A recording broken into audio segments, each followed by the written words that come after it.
Hi there, it's Kevin with RogueDeckBuilder.com here with a Skred Red update. Man, I know my channel's kind of getting redundant, but you'd be surprised the majority of when a new set releases, the majority of emails and messages I get are about updating old decks. Now, this is more of Morton's deck than it is my deck, Skred Red, but I have played Skred Red quite a bit in the past. We kind of gave up on it because they refused to fix Scrying Sheets. And on MTG, they finally did. What was this, like 4 months later? They finally fixed Scrying Sheets, which is this bad boy right here. I think they probably fixed it when they finally had to update the little icon. But anywho, actually the icon is probably easy to replace. They just replaced that little one colorless mana symbol with the... Well, that'd be pretty tough actually, because it would override a bunch of cards that wanted generic mana.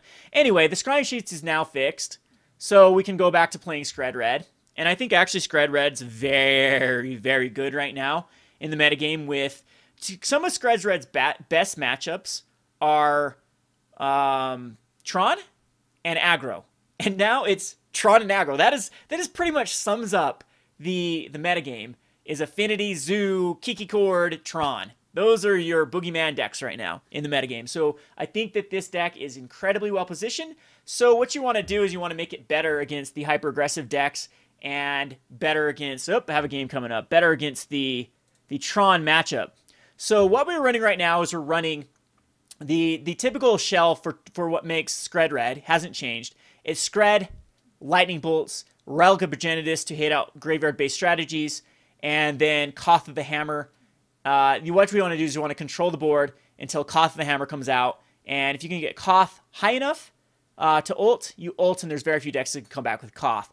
I'm looking to actually try Oath of Gideon with Koth. I think it's perfect. It puts out 2/1/1 chump blockers for Koth, and then the next turn you can put out Koth, and Koth starts at 4. So all you'd have to do is plus Koth once, and then you'd have an ultimate. And we'll try a build with Oath of Gideon once we get them. But this particular shell with Blood Moons and ramping the Mind Stones into Koth is, I think, still really, really good. We're going to run Anger of Gods because it's the very best card right now in the metagame, in my opinion.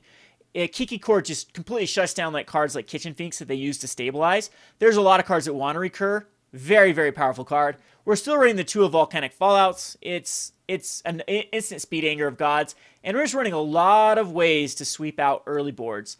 So against aggressive decks, we'll have a great strategy. This deck is great versus Thragtusk and Scavenging Ooze because of Relic of Progenitus. We have a 1 of Chandra Pyromaster to help draw us cards. And then with the new addition to this card is going to be the Goblin Dark-Dwellers and the Thundermaw Hellkite. Why I'm running Thundermaw Hellkite is Lingering Souls are everywhere in the format right now. And this is our sweeper versus Lingering Souls. I'm thinking about adding one more of the Thundermaw Hellkites and taking down a Pyrite Spellbomb. I just don't have it right now in MTG, but that's probably the cut I would make. Still 23 lands. And then Goblin Dark-Dwellers are so good because they can flashback your Anger of Gods, Volcanic Fallout, Skred, or Lightning Bolt. I thought about putting just like a roast in here as well instead of maybe a Pyrite Spellbomb. But right now it's working out very well. And what's really cool about Goblin Dark-Dwellers versus like decks like Tron is I flashback Molten Rain. I played this in FNM already.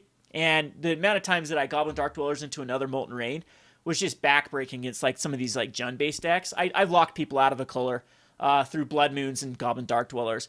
Now, Goblin Dark-Dwellers is kind of a non-bull with Relic of Progenitus. I put Torp Orb in the sideboard as well against Kiki Cord, but I thought that we had a great enough matchup versus Kiki Cord that I've since cut the Torp Orbs, but it is definitely an option, as well as the Ratchet Bomb is also a very good option in the sideboard against the like Affinity. Ratchet Bomb is extremely good versus Affinity, but we do have Affinity hate with Shattering Sprees and Vandalblast, so a ton of Affinity hate, a ton of Tron hate with Molten Rains and Crumble to Dust, and a ton of Kiki Cord hate with Anger of Gods, Volcanic Fallout. So this is what I would call extremely tuned Skred. It doesn't do very well against like the huge broad range of modern decks, but I think right now is a very narrow range of modern decks, and we have all of the hate.